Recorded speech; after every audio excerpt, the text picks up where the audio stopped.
Hello, I am Sally Glenn of Saved by Grace Ministries.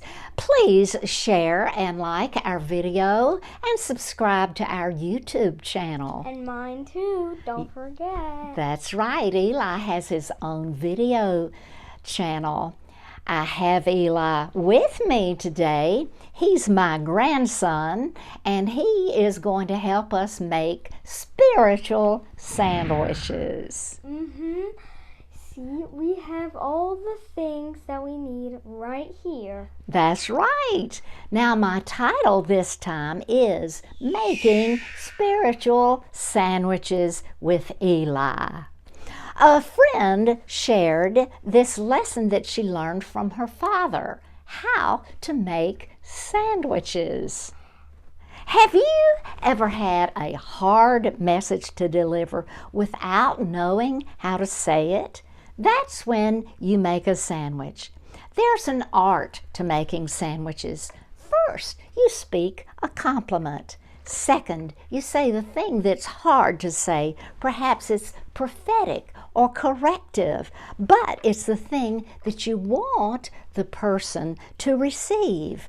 And then you speak another compliment or promise or something nice. Now, Eli is going to help me.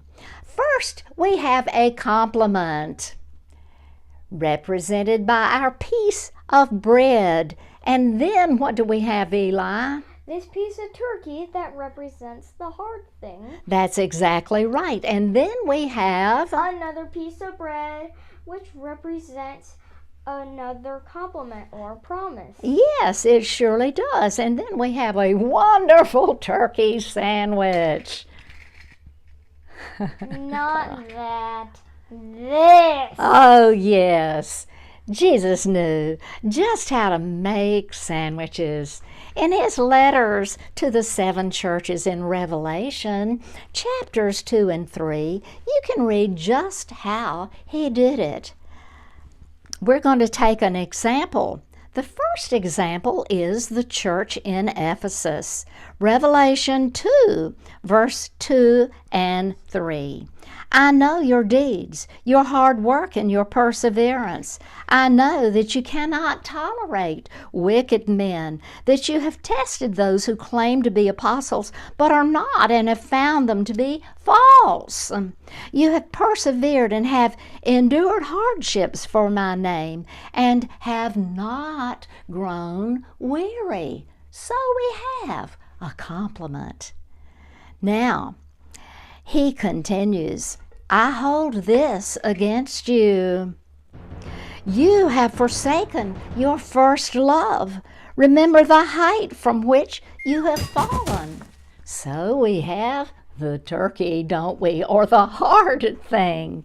And then he says, repent and do the things you did at first. If you do not repent, I will come to you and remove your lampstand from its place. So we have the hard thing. And finally, we have the promise that Jesus spoke in verse 7. I will give the right to eat from the tree of life, which is in the paradise of God. So Jesus made a sandwich, didn't he? And that sounds beautiful. Yes, indeed it does.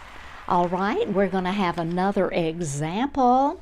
I want to go to verse 9, and we're going to begin with Jesus' compliment to the church in Smyrna. He said, I know your afflictions and your poverty, yet you are rich.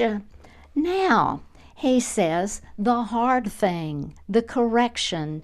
Do not be afraid of what you're about to suffer.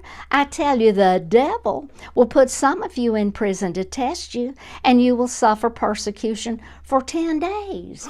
Be faithful, even to the point of death. So he spoke the corrective thing. And then there is the promise in verse 10. He says, I will give you the crown of life. Oh, what a wonderful promise. You can read on in chapters 2 and 3 to see just how Jesus did this with the other churches.